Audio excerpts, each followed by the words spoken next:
This episode of the Feelings Over Facts podcast is sponsored by our YouTube channel. Head over to the Feelings Over Facts YouTube and give us a subscribe and support the podcast.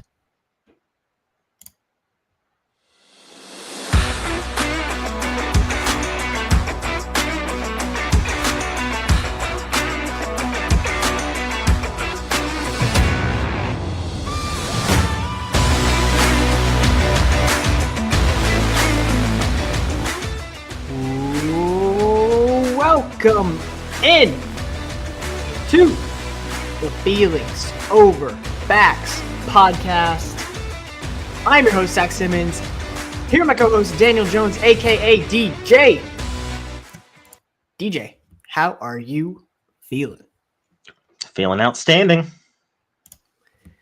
Feeling good. Back for episode number 27. Took a break for Thanksgiving. Spent some time away. Ate some amazing food. It was luxurious.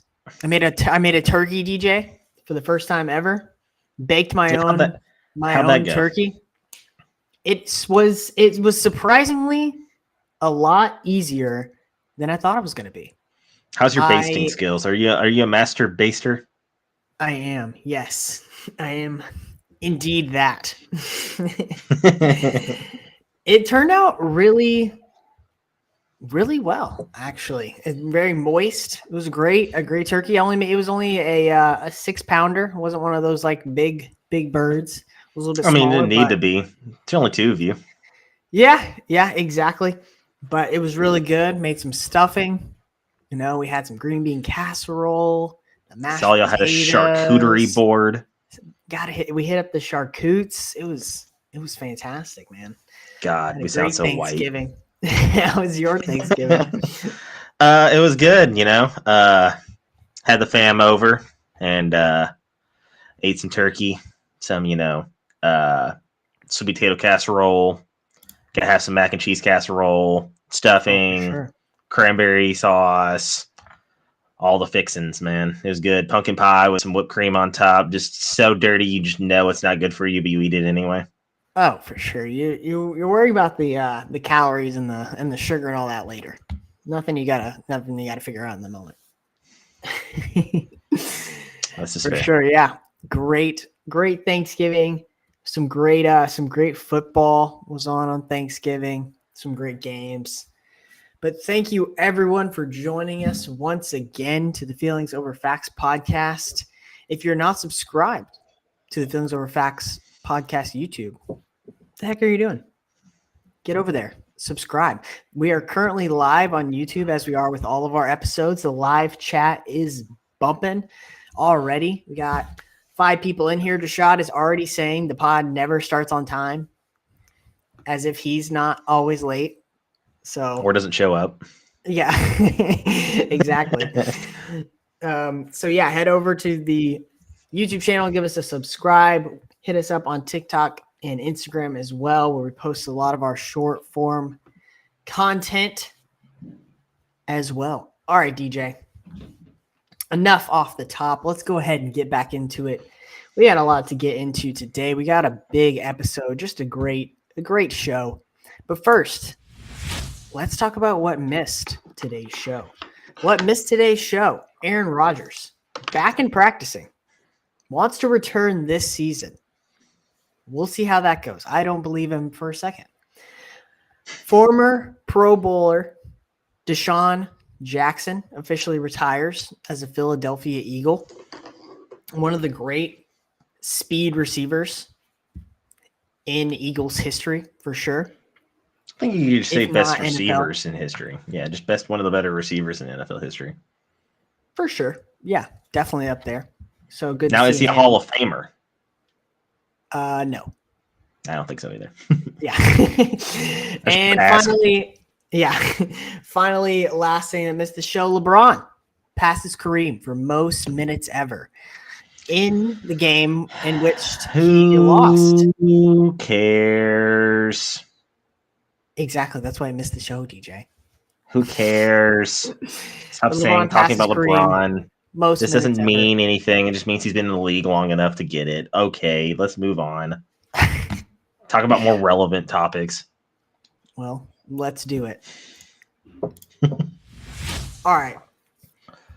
Starting off first, I wanted us, as this weekend will very much set the stage for the college football playoff.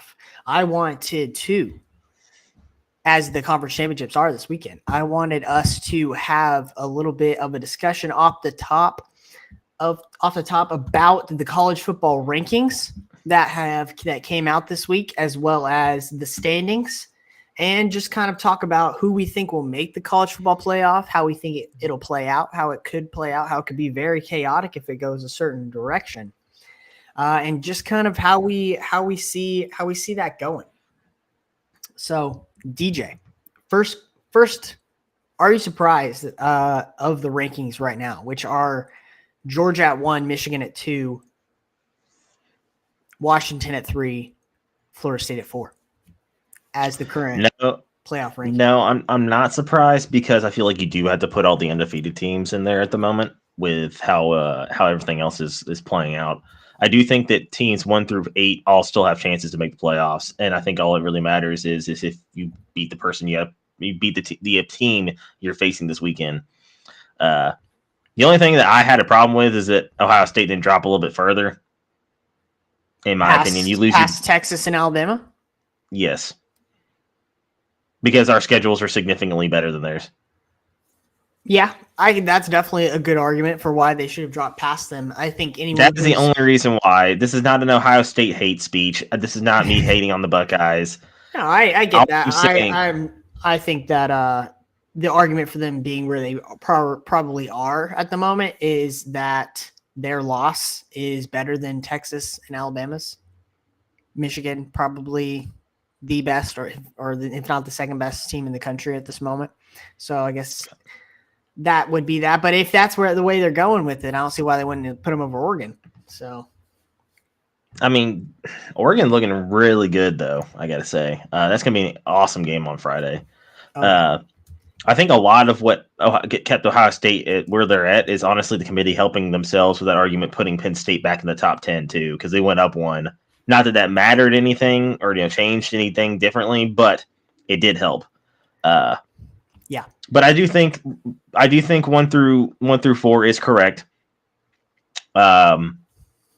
If Florida State, let's just go through the teams real quick. Georgia plays Alabama. Winner of that should get in my opinion, regardless. Definitely. Michigan, if a 1-loss or undefeated SEC champion is definitely in. Yes.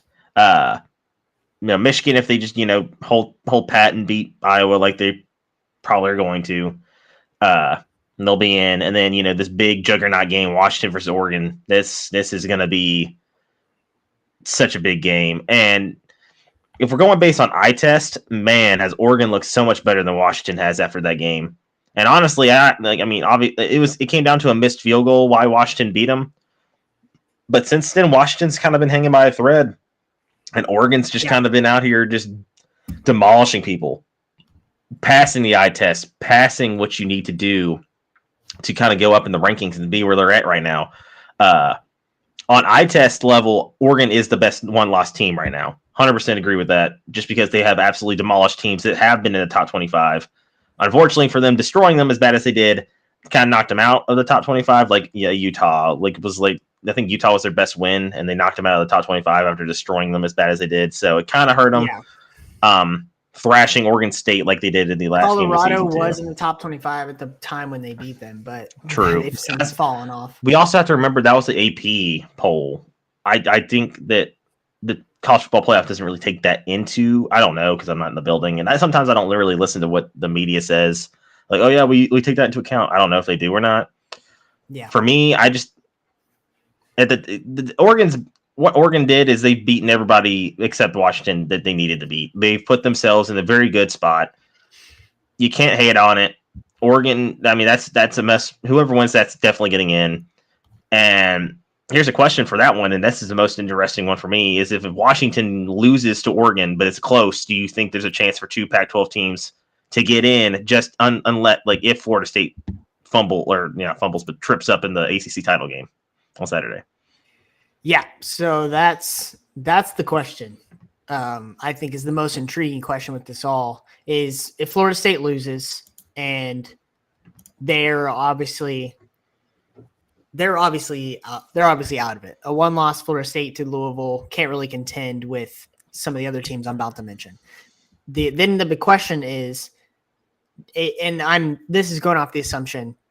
Let's just, in all these talks, let's assume Michigan is going to beat Iowa. Like, that's going to happen. They're a 22-point favorite. 22-point favorite. Yeah. Let's just assume. That is going to happen. Let's assume that one is going to occur. Michigan, in my eyes, is already in. So let's say Georgia loses to Alabama.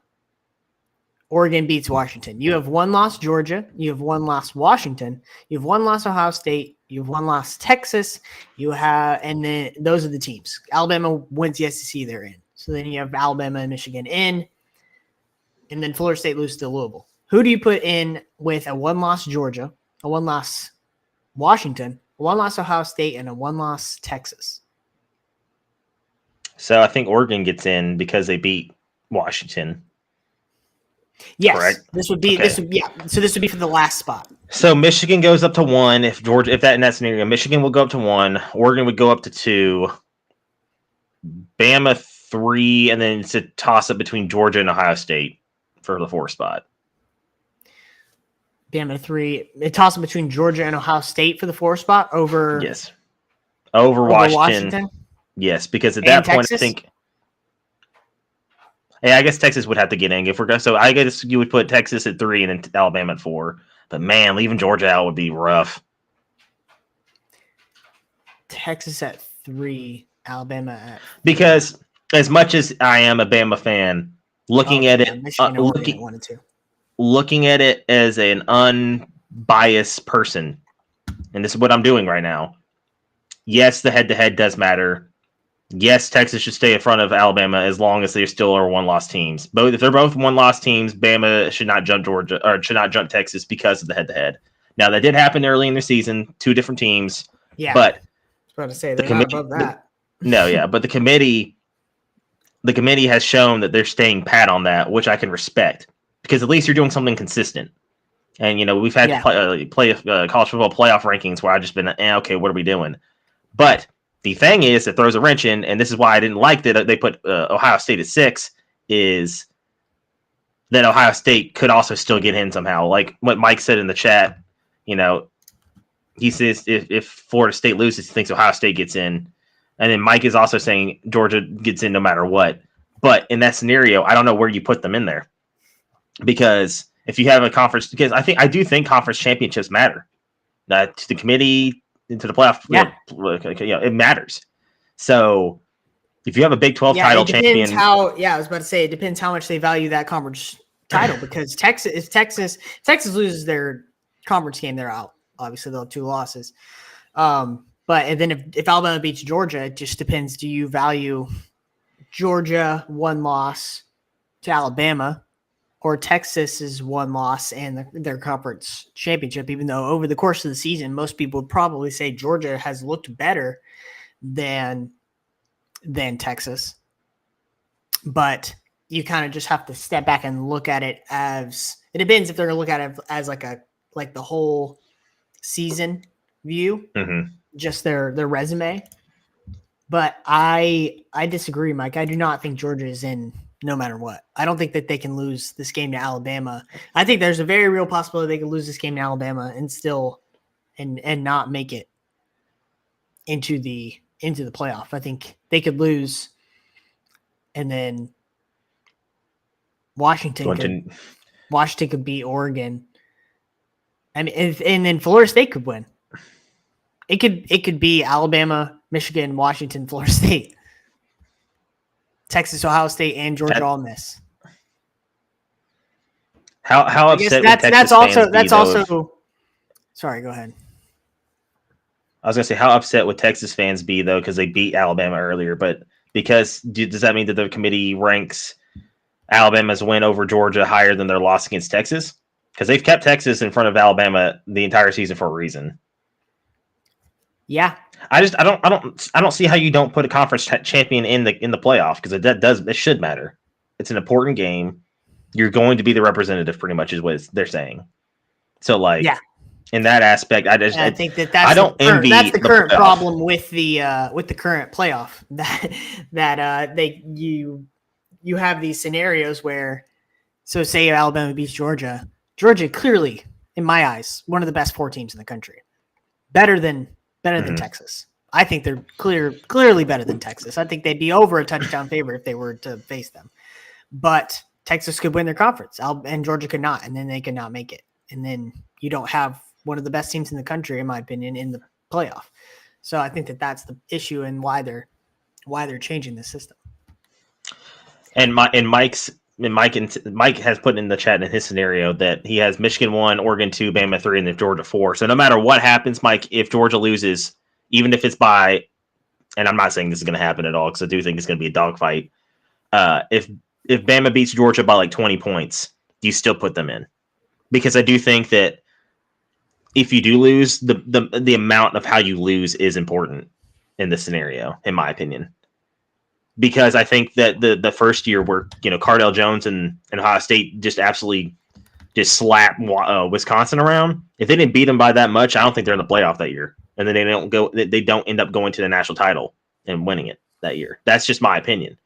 But that's also past committees. That's changed a lot. Yeah. And yes, Mike also said, luckily we won't have to worry about this next year, but we will, because it's going to be the exact same crap from teams 11, 12, 13 to 14. Yeah, but at least it won't be talking about conference champions at that point. That's true. Yes. I feel like discussing next different year resumes, not including the conference championships.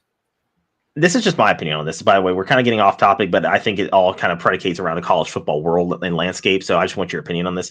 Next year, do you think they need to have automatic qualifiers for teams that are conference champions, regardless of what their record is?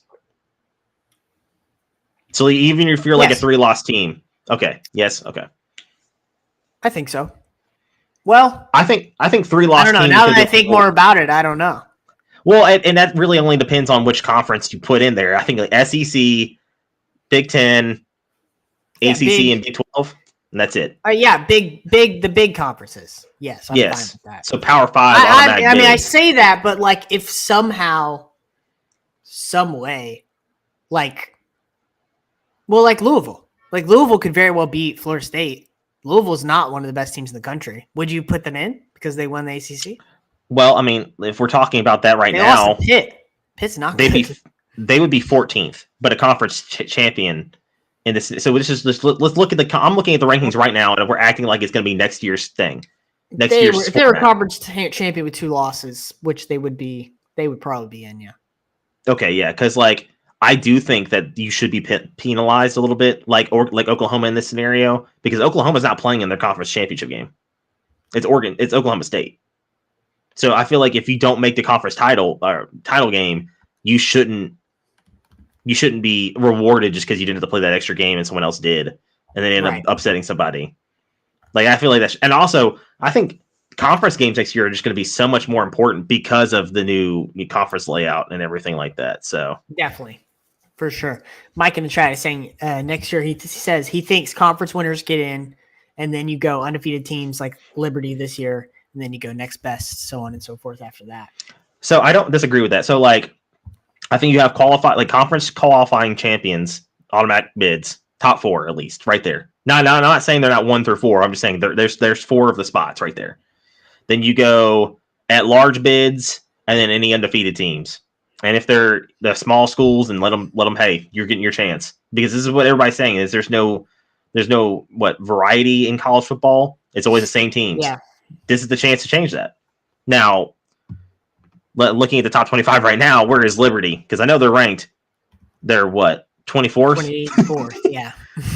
But I mean, I agree. But I agree that if you had, and this is just looking at the rankings, like if Oregon State was somehow being thought of for one of the spots, and I'm not saying they are, because there's a bunch of teams like, all right, here, let's look at this. LSU, a 3-loss team versus an undefeated team. I know that the whole like thing LSU versus like a Liberty this year. Yes. Like, who would you put in? Would you want to put in a 3-loss team, or would you want to put in an undefeated I don't know. team? I mean, you gotta like cover up the logo. You don't know anything about it. You just look at record and I guess strength of schedule. I mean, if you're factoring in strength of schedule, I would say LSU. I mean, that's fair. I mean, yeah. I probably shot my. If you're factoring it. I probably shot that one in the. I mean, I feel like they're not going to change that much about how what they look at. You're going to look at strength of schedule, best wins, best losses, and how your teams look on eye test, and also style points, meaning blowing people out. Yeah, that's fair. It'll be really interesting to see, for sure. I'm excited to see that. I don't know how they're going to go about it, but I'm excited to see how it goes. One last thing that I wanted to talk about before we get into our college football playoff predictions, who we think is going to make it, is Florida State is in a weird position right now where they lost their star quarterback. In my opinion, they have no chance in the college football playoff to beat like a Georgia, Michigan, Oregon, Washington, Ohio State, Alabama. They had no chance against any of those teams without their star quarterback. They struggled last week to beat Florida, who is they're an all right team. It's a rivalry game. Yeah, and it was in Gainesville. And the Swamp is a different beast. We can admit that. Yes, for sure. But they're barely favored in the ACC title game against Louisville, who I just mentioned. I don't think is a very good team. If Florida State, do you think that the committee should take into account the current state of the team? Do you think they should take into account that Florida State is where they are because of this quarterback who's been so awesome, and that they wouldn't be where they wouldn't be undefeated, about to win the ACC, if not for him, and he's not there anymore. He's out for the rest of the year. So, do you think they should take that into account if Florida State does win the ACC? Putting them in over like a Ohio State or Texas. I think you do. You think you have to. I mean, you can't penalize a team for like someone being hurt. If you're still undefeated, you're still undefeated. True. I don't think that's fair to because like you can't. It's not like something they can control. I mean, he got tackled weirdly and it broke his leg. Like, yes, it's a huge loss. Yes, this team is completely different without it offensively, but Florida State's still ranked an undefeated team, and they've still shown up and beaten the teams that they needed to. If they do that against Louisville, who, you say is not one of the better teams, if Louisville didn't lose to Kentucky this weekend, they'd be 9th right now, and they'd be having a shot at the playoffs still, in my opinion. Now, is it a good shot? No, I would not have said that, but they still would have been a one-loss team, and if they would have beaten Florida State, they would have been a ranked or a conference champion one-loss team, which there's a possibility we got a couple of those this year. So, like, yeah, I feel like you couldn't just shoot it. You couldn't just shoot it down. Yeah, for sure. That scenario. That makes a lot of sense. I guess the other side of the coin to that would be just pure entertainment wise. I don't want to see Florida State versus Georgia in the first round of the college football playoff being almost a 3-touchdown underdog. So Louisville can score though. I'm sorry, Florida. You mean Florida State? No, I was saying Louisville can score. Oh yeah, I guess Florida State. Yeah, true. Yeah, sorry. Yeah, that's fair. I get that. I get that. So that's a fair point. So wait, and I got one more scenario for you. Georgia beats Bama, Michigan wins, Oregon beats Washington, Florida State wins against Louisville. No, wins. Oh, do you move Oregon to 3 and keep Florida State at 4, or do you move Oregon to 4 and then Florida State up +1 to 3? I say you move Oregon to 3, in my opinion. Yeah, I mean, you go Oregon to 3. You got them ahead of Oregon. Yeah, or no, I say you do Florida State 3. You've got Oregon ahead of, or you've got Florida State ahead of Oregon now. So I will say though, I do think that Oregon. You got to put Florida State 3, Oregon 4 at that point. I would agree. I would disagree on that. I'd probably jump Oregon ahead of them because their one loss would be to the team that's third, and then they beat them again when they needed to, and if it's by a lot, which I think Oregon can do that. Yeah, that would make a lot of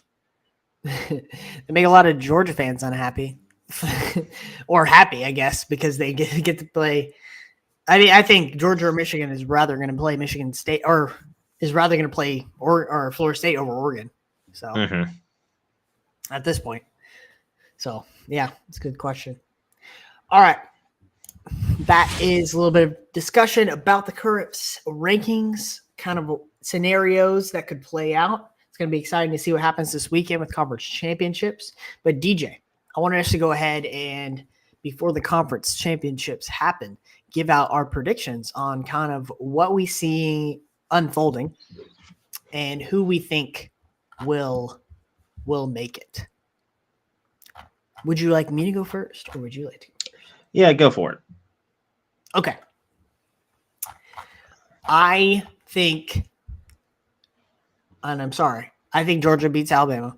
They're in automatically. Michigan's going to be Iowa. They're going to be in. I think that I have no idea what's going to happen with Oregon and Washington. That game completely could go either way. I lean towards Oregon as far as winning it, but I think it's going to be close. So I've got Oregon winning that game. They're going to be in. Mm-hmm. And then at that point, I really do think Louisville's going to beat Florida State. And I think they're going to put Ohio State in. Ohio State's going to be 4. Actually, I take that back. It's going to be Texas at 4. Georgia 1, Michigan 2, Oregon 3, Texas 4. And that is going to be our college football playoff. All righty. I don't hate it. By the way, Mike says he can't wait for Michael Penix. Mike says he can't wait for Michael Penix Jr. to end the conversation on Oregon this weekend, which could completely happen. You are correct. That could happen. We could just be talking absolute waffle right now. I think it's going to be a really close game. Oh, yeah. It's going to be awesome. Can't wait. Yeah. So, unfortunately, for my heart and my soul, and, this is the feelings over facts. Your Bama boys? And I would love to just say Alabama's going to come in and absolutely just, upset Georgia and just put the world on fire. And, I'm going to give some credit here real quick because I have the mic and I can do this. Milroe has played so much better since the beginning of the season. He has gotten to that elite. I think he's going to be a legitimate Heisman contender for next year. And I feel like he should be in the conversation. He shouldn't be winning it, but he should be at least, hey, he may be the 5th best guy to win the Heisman because he has the exact same stats as Michael Penix Jr. and he's gotten his team this far so far, and then we're in a conference title game. But as one of our viewers, and just the resilience to get benched and come back and play better. Yes, and that's part of the reason why I don't think he wins the Heisman is because he didn't play every game. He didn't start every game, which I do think does. That tends to affect it.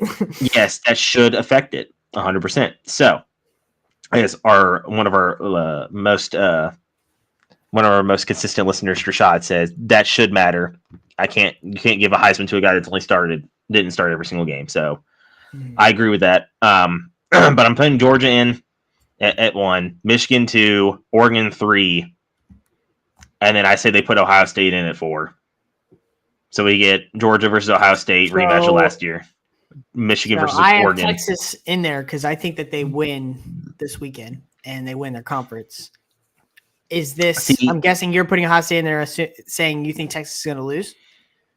No, I think Texas wins, but Ohio. They win their conference, and then Ohio State goes in. Yes, that's how much they love Ohio State. Why put Ohio State at 6? There's no reason for that. Texas is going to be pissed. I know. I can't wait. That would. Oh my gosh, they would be so mad. That would be crazy. Hilarious. And then Texas and Alabama play each other again in the BCS Bowl as a rematch. That'd be fun. Not BCS Bowl, but New Year's Six Bowl. Yeah. All right, there we go. There is our college football predictions. Hold on. Last thing. Who wins the Heisman? I've got Jaden. I think it has to. I think it's going to be Jaden too. Even though put up some crazy stats. He's put up crazy stats, but it's like literally the most I don't care season of LSU's career. Like LSU's just there. The only games he's lost is the defense gave up 45, 43, and 55 points. Yes. Or the 3 losses. Like literally nothing I had that stat saved on my computer. I was waiting for it. But yeah, I mean, yeah. And also every loss was against Bama, Ole Miss, who's ranked ahead of them, which was in the first game. Florida State. Yep. Mike is asking, was Milroe benched in the Texas game? No, he was benched in the Southern Florida game. The reason why they did that is because Saban was using it as like hey, you're getting benched this game against a crappy team. I want to see what the other 2 guys got, and if they play better than you, then you're not getting your starting role back. But if it's worse, then you're getting it back, and that's basically what happened. Yeah, it was all a mental thing. It was really to test to see what he would do once he got challenged. Now Saban's done this before. He did this with Jake Coker the year that we won the title with Derrick Henry. Now that's a completely different scenario. We were undefeated, and we had the best running back in the nation at that time. No, it's not Christian McCaffrey. You can suck a big one because it's not true. And there's a reason why Derrick Henry won the Heisman, in my opinion. True. But yeah, I mean, Jake Coker got benched against some crap team too. Came back and absolutely tore it up against A&M, and was never questioned as a starter again. Same thing just happened to Milroe this year. Plus, the other 2 quarterbacks were just trash. Like the guy, the Tyler Buckner or whatever his name, the guy from Notre Dame, garbage. How are you playing college football? Like don't get me wrong, I am in terrible physical condition shape right now. Can't even judge. He's in way better condition than I am. But man, how did you get a scholarship to Notre Dame and then get a chance to go to play out Alabama in the first place, and then you can't even really complete a check down against Southern Florida? Southern Florida. Yeah, thankfully they put Milroe back in. And after that Texas game, I didn't think I'd say that, but yeah, you're right. Thank God they did. But for sure. All right, there's some college football talk. We will see what happens this weekend, and we will see who makes the playoff. All right. I wanted us next to go ahead and it's been 2 weeks since we have talked about the NFL, so I wanted us to kind of take a little bit of a dive into the current standings in the NFL, look at the playoff picture, and see kind of how we see it unfolding based on how the picture is currently looking. So as of right now, if the season ended today, we would have, now this is because they played one more game, the Baltimore Ravens in the AFC would be the number 1 seed over the Chiefs. Then you would have Chiefs 2, Jags 3, Dolphins 4, Steelers 5 hosting a playoff game. Browns would be in at 6, and then Colts at 7. And that is the current AFC, if I'm not mistaken. You are correct. At the moment. Yes. So before we go to the NFC, let's talk about the AFC first. Surprises. The AFC South doesn't suck. It would appear. Somehow the Colts and the Texans are both fringe wildcard teams. Yeah, wildcard teams. Somehow. I mean, and realistically, either one could contend with the Jags for the division. And the Jags are still contending for the number 1 spot, technically. Yeah, it's very close. So, and then right on the fringe, you've got just outside of the playoffs, you've got, I just said, the Texans, Broncos, and then some surprises that are out, Bills and Bengals. Are on the outside looking in of the AFC playoff picture, and the Chargers. which is very surprising because they're doing so bad. They're 4-7. So I mentioned a few weeks ago that I don't think the Bills or the Bengals are going to make the playoffs. Obviously, this was before the Burrow injury that I said that. It's really looking like the Bengals aren't making the playoffs now that they've eliminated Joe Burrow for the rest of the season. Eliminated. He's not dead. they eliminated him. He's not playing anymore this season. Who exists? And for the Bills to make the playoffs, they're going to dang near need to win out, which I don't see happening from a team that keeps winning and then losing and winning and then losing. They've just been a roller coaster all year. So I think that the Bills are not making the playoffs. So DJ, what do you make of the current AFC playoff picture? Surprises, predictions, thoughts in general? The fact that the Browns are still a playoff team, even though Deshaun Watson, not that he's played that great or was on the field that long, but the fact that they're still a playoff team with Dorian Thompson-Robinson. Now Joe Flacco, who is taking first team snaps because Dorian Thompson-Robinson's in concussion protocol. That's a surprise. Also, can we just talk about how great of a head coach Mike Tomlin is? Because even with an offensive coordinator who didn't get over 400 yards combined offense in 83 games that he was there as their OC, finally got rid of him, and they're still 7-4. What? Just an unbelievable coach. That their defense is just elite, so good. The Browns and the Steelers. Oh yeah, it's true. Well, I won't even say elite. They just have great playmakers that are game disruptors. Like TJ Watt is a game disruptor. Myles Garrett is a game disruptor. Like these guys are just playing out of their minds. This is the best. I think this might be the best statistical year that Myles Garrett's had, if I'm not mistaken. Yeah. He's just absolutely tearing it up. I don't think I would see that the Ravens would be the number 1 seed, but we've seen this before. So unless they show me in the playoffs, I'm just gonna still sit down on the Ravens just a little bit, just to not get too behind them. But they have looked great, honestly, as well. Beating teams that they need to. I completely agree that the Bills do not make the playoffs because I looked at their schedule. They play at Kansas City, they got Dallas, and then they got the Chargers. And then they have an easier game against the Patriots, and then they got to go to Miami to end the season. I don't see you winning out in that gauntlet of games. I think I saw that they had the hardest remaining schedule in the NFL, so it's tough doors. I think this is the last time we see Stephon Diggs in Buffalo, if I had to guess. It's looking that way.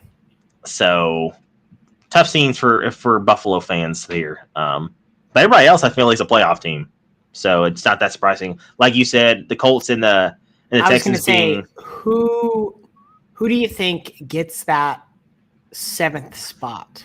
It's between Colts, Texans, and Broncos at this point, and I guess Bills will be in there too. Bills are still in the conversation. They just got a tough gauntlet of schedules. Schedule's so hard, yeah. And I haven't looked at the Broncos schedule, to be honest, but when a team's hot, you're hot. You're on a 5-game winning streak. They play the Texans. They play the Texans this weekend, which is a massive game for playoff positioning. They play the Chargers, a tough Detroit Lions team. Then they got the Patriots, Chargers again, and Raiders. Yep. So not terrible. This is not terrible. Very attainable. I'm actually going to go with I don't think it's sustainable for the Colts. I don't trust their defense has played well. I will give that, but I don't trust Minshew to. Well. I'm pretty sure still at this point they're the only team in the NFL that's scored 20 points every single game. Yes, which is surprising with you losing your star rookie quarterback. Not that he was proven or anything like that, but everybody suspected that that's where they're gonna get better. But I mean, Gardner's come out and he's doing what he needs to do to win games. He does that. But for me, I think it's actually going to be the Broncos that sneak in. I think they beat the Texans this weekend. Country. That's right. I mean, the Texans got to go through a tough gauntlet of the Titans twice. I mean, come on now. Yeah. How are they going to do that? I don't know. So I like the Broncos for some. There's a hot team when you got everything going right, and you get the locker room bought in. I think Sean Payton's got that. Yeah. Regardless of how they looked at the beginning of the season, you got to give credit where credit is due. When you go 1-5 and then you're 6-5 and it's still a playoff contention, that's awesome from a team. So big game.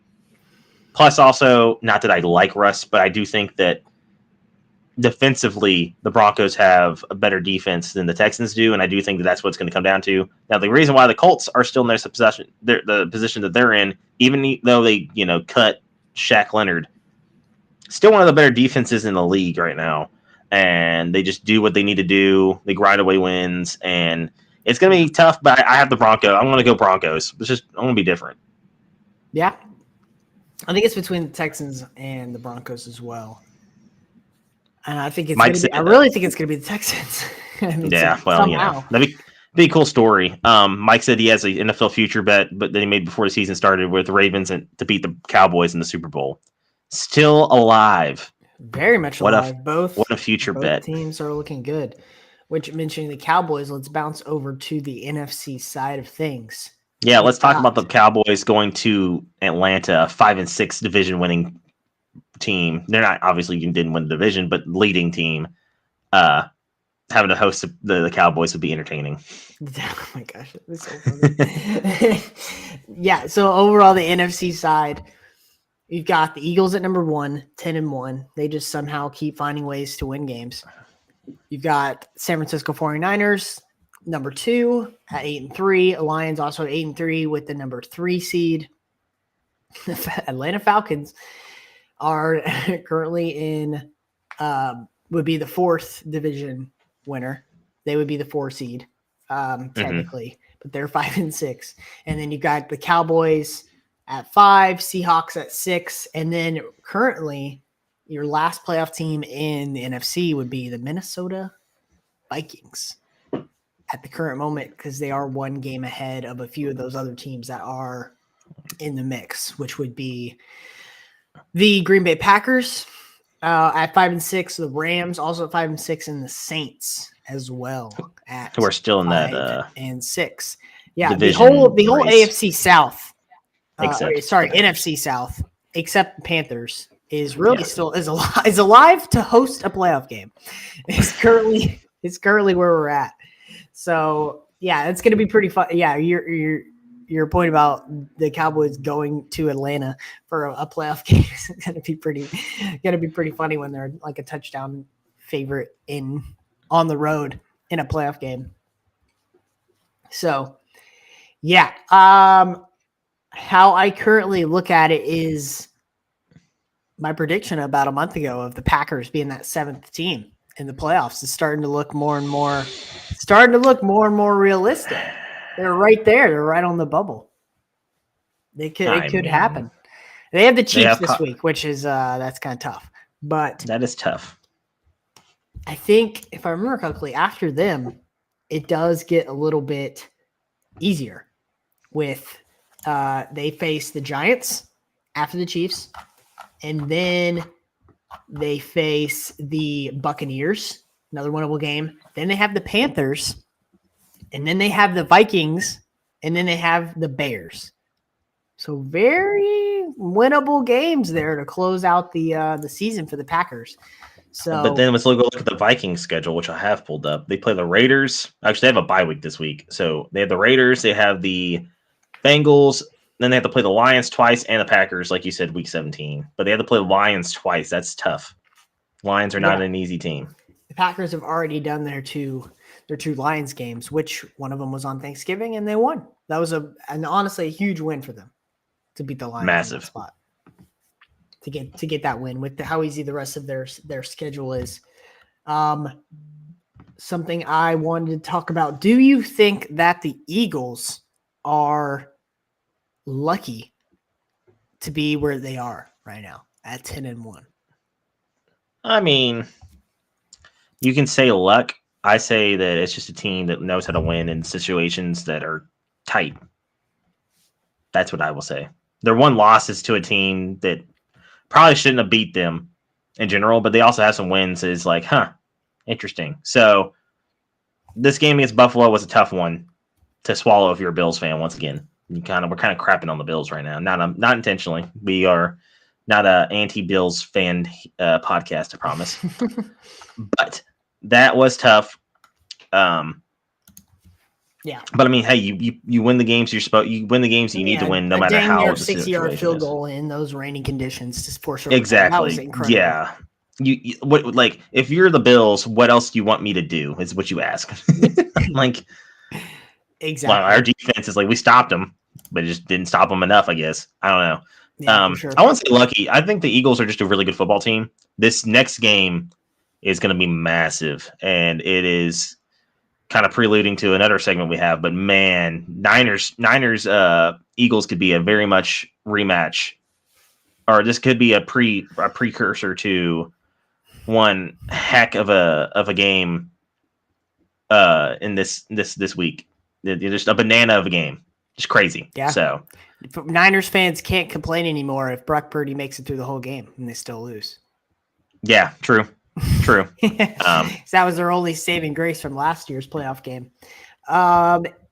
Any other takeaways from the NFC side of things? Anything surprising? Anything? I mean, I think you have to say surprising that.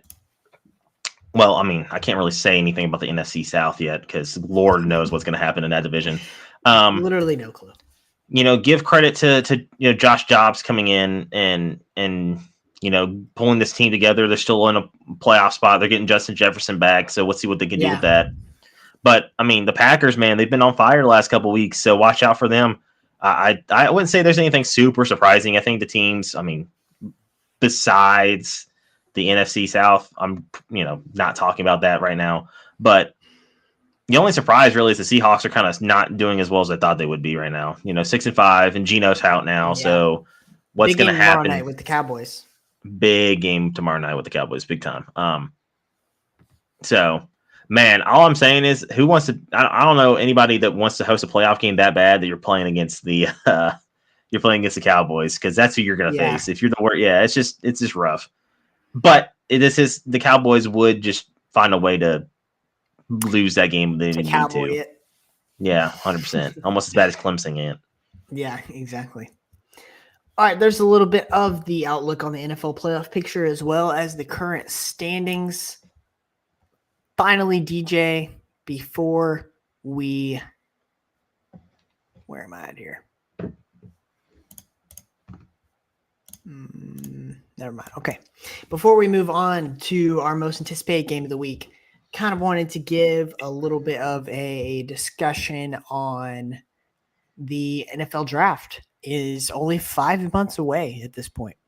So I wanted to talk about some of the bottom feeder teams, give them a little bit of a shine as well as we look at the current top 5 draft picks right now, and kind of who we think could get Caleb at the number 1 spot, because that's really the real discussion at the current moment. With all that was this far out right now. If the season ended, it would be the Chicago Bears would be the number 1 pick via the Carolina Panthers. Number 2 would be Arizona Cardinals. Number 3 would be New England Patriots. Number 4 would be the Bears again. And then number 5 would be the Washington Commanders. Do you think the Bears trade that pick? Or you think they take Caleb Williams and then kick Justin Fields to the dust? I'm leaning more towards them taking trading Justin Fields off and taking Caleb Williams. But man, does Caleb Williams have so many red flags right now, in my opinion. I don't feel very good about, if I was a franchise, I wouldn't feel great about having to looking into Caleb Williams at the moment. He had a pretty average year, which I feel like happens to people that win the Heisman, because then everybody kind of gears up for you and gets ready. Don't get me wrong, he had some great games at the beginning of the season, but he didn't beat anybody big. Yeah. And he kind of showed some selfishness in certain times and just seemed like not a leader. I know a lot of people on the national media had a big problem with him after they got upset by, I think, Oregon or whoever it was. They got throttled by whoever. And then he did refuse to talk to the media. And it's well, you're the quarterback. You're about to go to an NFL franchise. Yeah. You're going to have to talk to the media. Pick, dude.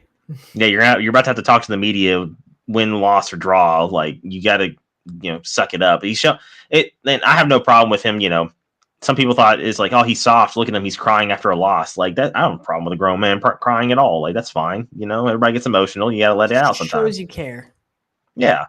That shows that he actually gave a crap about his team. It's not just there for himself. So I'll give him on that. But it does seem a little alarming with the whole press conference stuff. So we'll see. But I do think the Bears do take him. And then I think Drake May goes to the Patriots.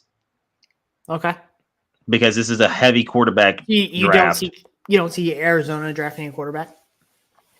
I don't know. I feel like Kyler's been all right since he came back. He has. He has been. He's been pretty good. I can't don't get me wrong. I'm not saying they're going to be right there based on their record as of so far. They're going to be right there to take a quarterback. Well, what other positions would you assume that the Cardinals could use? Because I think they could use a lot, in my opinion. So pretty much everything, honestly. That's that's my point. They need a lot. They need to take best player available, in my opinion. Yeah, that's where I would go with Arizona. I do not think that the Bears draft Caleb Williams. I think that they would probably trade that pick as of right now. I see the Commanders trading up for it. Actually, if you're going on that scenario, I can see the Commanders being like quarterback hungry enough.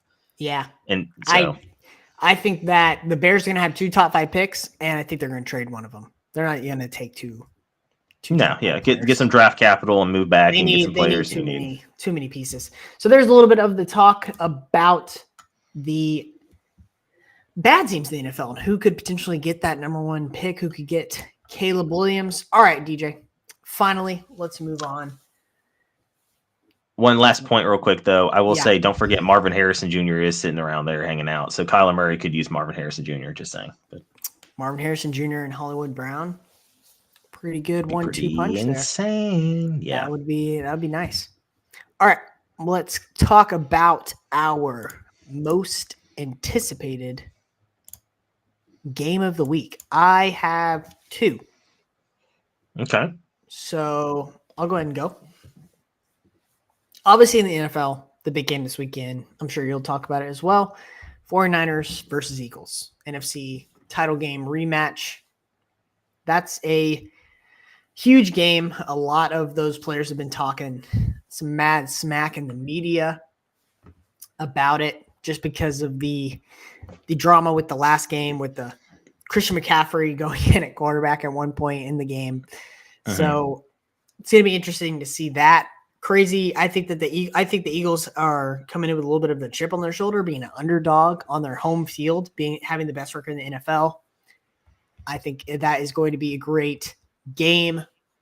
And then Bama, Georgia is my probably more anticipated more than that game, actually, at this point. Just because this could be a change in the hierarchy of college football in general.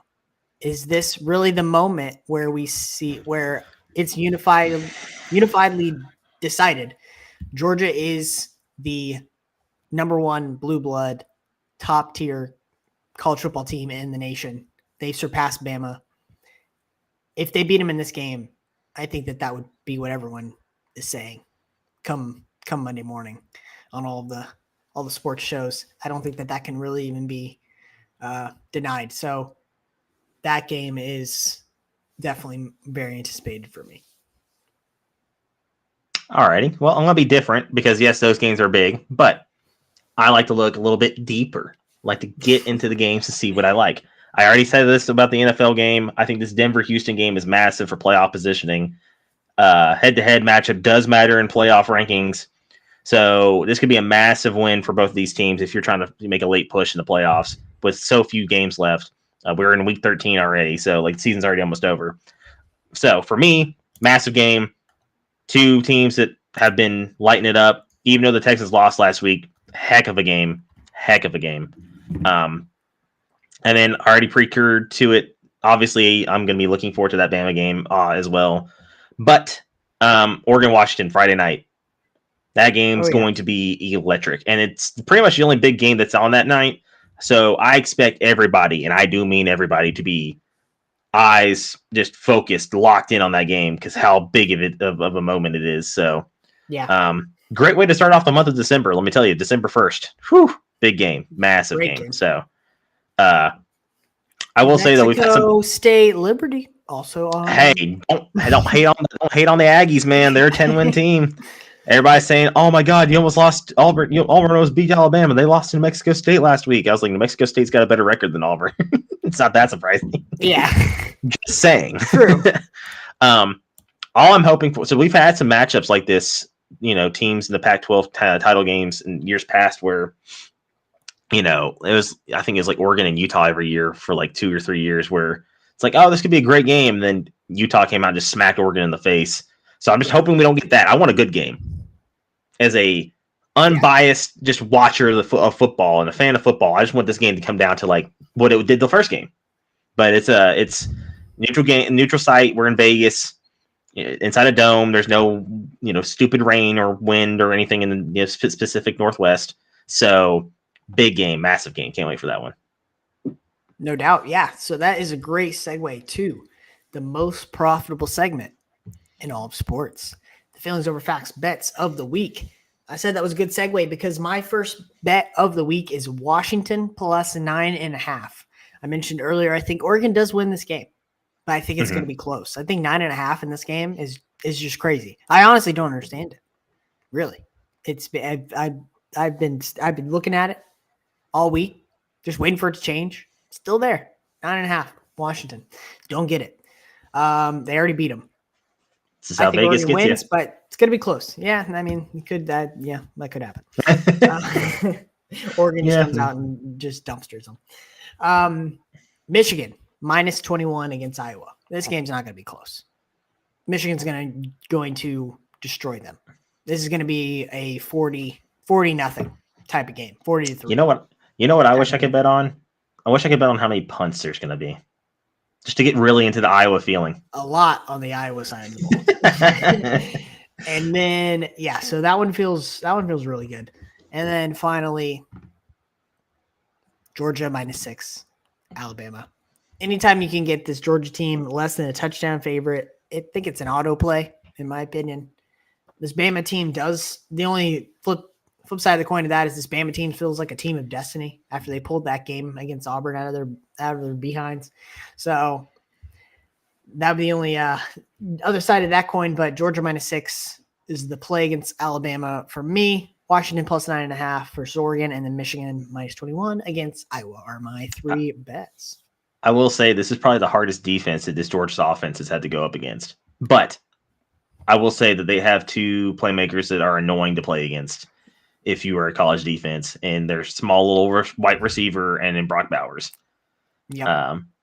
I forgot the guy's name for the small little slot receiver, but he's annoying to go up against. He reminds me of Hunter Renfrow, and Hunter Renfrow beat us for a reason one year. So. Yeah.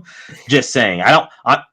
Georgia's quarterback does not scare me at all. If we can get to him, it's over, in my opinion. But can we stop their playmakers? That's the biggest thing. All right, to my bets. All right, so I have 1 college, 2 pros.